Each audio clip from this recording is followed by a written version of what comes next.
ஒரு நாள் ஆயிஷா ரலியல்லாஹு அன்ஹா அவர்கள் வீட்டிலே இருக்கும்போது அல்லாஹ்வுடைய ரசூல் வீட்டுக்கு வந்தால் ஆயிஷா ரலியல்லாஹு அன்ஹா அவர்கள் அழுது கொண்டிருக்கிறார்கள். என்ன ஆயிஷா என்று கேட்டார்கள். யா ரசூலல்லாஹ், இப்பொழுதுதான் ஒரு பெண்மணி வந்து விட்டு சென்றாள். அந்த பெண்மணி நடந்து கொண்ட அந்த முறையை பார்த்து என்னால் தாங்க முடியவில்லை, ஆகவே அழுகிறேன் என்றார்கள் ஆயிஷா ரலியல்லாஹு அன்ஹா. என்ன நடந்தது என்று அல்லாஹ்வுடைய ரசூல் கேட்டார்கள். யா ரசூலல்லாஹ், 2 கை குழந்தையோடு ஒரு தாய் வந்தாள். பசியினுடைய கொடுமையை என்னிடத்திலே சொன்னார். நான் அந்த 3 பேருக்கும், தாய்க்கும் 2 குழந்தைக்கும் தேவையான 3 பேரித்தம்பழம் வீட்டில் உண்டுமா என்று பார்த்தேன்.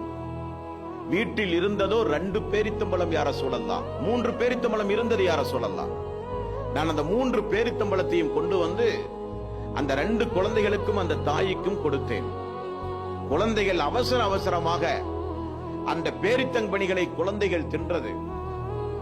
3வது இருக்கிற பேரித்தம்பழம் தாயாகிய தனக்குரியது என நினைத்து அந்த தாய் உண்ண போகும்போது அந்த குழந்தைகள், தாயே அதுவும் எங்களுக்கு வேண்டும் என்று கேட்க, அந்த குழந்தை தனக்குரிய பேரித்தம்பழத்தை 2ஆக பீத்து பாதி பாதி 2 குழந்தைகளுக்கும் கொடுத்து அவள் பட்டினியாக நின்றாள். யா ரசூலல்லாஹ், மீண்டும் நான் வீட்டுக்கு சென்று அந்த தாய்க்கு ஏதாவது கொடுக்க முடியுமா என்று பார்த்தேன். நமது வீட்டில் ஒன்றுமே இல்லை யா ரசூலல்லாஹ் என்றார்.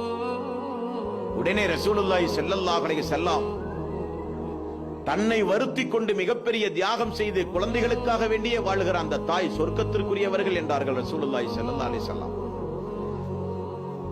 இன்றைக்கு ஆடம்பர பொருள்களை வாங்கி குவிப்பதற்காக, வசதிகளை பெருக்குவதற்காக, உலகத்தில் அண்டை வீட்டு பெண்ணை விட நாம் வசதியாக இருக்க வேண்டும் என்பதற்காக, நமது உறவினர்கள் எல்லாம் சந்தோஷமாக இருக்கும் போது நாம் எப்படி ஏழை எளியவர்களாக இருக்க முடியும் என்பதற்காக, சமுதாயத்தில் நம்முடைய அந்தஸ்தை உயர்த்தி காண்பிப்பதற்காக, நாமும் நம்முடைய கணவன்மார்களும் நம்முடைய பிள்ளைகளும் சந்தோஷமாக இருக்க வேண்டும் என்பதற்காக ஹராம் ஹலாலை கூட பார்க்காத குடும்பங்கள் இந்த சமுதாயத்தில் எத்தனை பேர்கள்.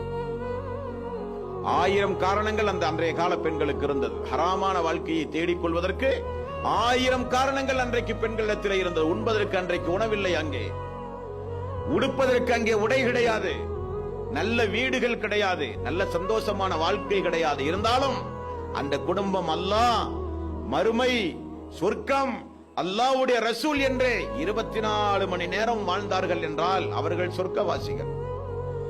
அந்த பாடங்களையும் படிப்பினைகளையும் நாம் பெற வேண்டும். நம்முடைய சகோதரிகளுக்கு சொல்லிக் கொடுக்க வேண்டும். வளர்ந்து வருகிற நம்முடைய பிள்ளைகளுக்கு இப்படிப்பட்ட வரலாறுகளை போதிக்க வேண்டும். உம்மு சலமா அவர்கள் யார்? உம்மு சுலைம் யார்?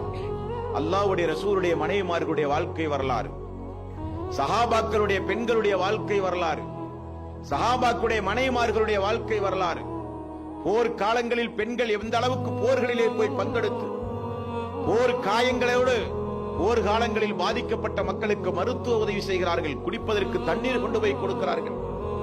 இப்படியெல்லாம் அல்லாஹ்வுடைய மார்க்கத்திற்காக வேண்டி பாடுபட்ட பெண்களுடைய வரலாற்றுக்கு சொந்தக்காரர்கள் நாம் எல்லாம். ஆகவே தாய்மார்களே, பெரியோர்களே, எந்த காலத்திலும் அல்லாஹ்வுடைய மார்க்கத்தை மறந்து விடாதீர்கள். இதெல்லாம் இஸ்லாமிய மார்க்கத்தில் வாழ்ந்த அன்றைய கால பெண்கள். அந்த சரித்திரங்கள் எல்லாம் திரும்ப திரும்ப நாம் படிக்க வேண்டும், திரும்ப திரும்ப நாம் கேட்க வேண்டும். திருக்குர்ஆனோடு அதிகம் அதிகம் தொடர்பு வைக்க வேண்டும்.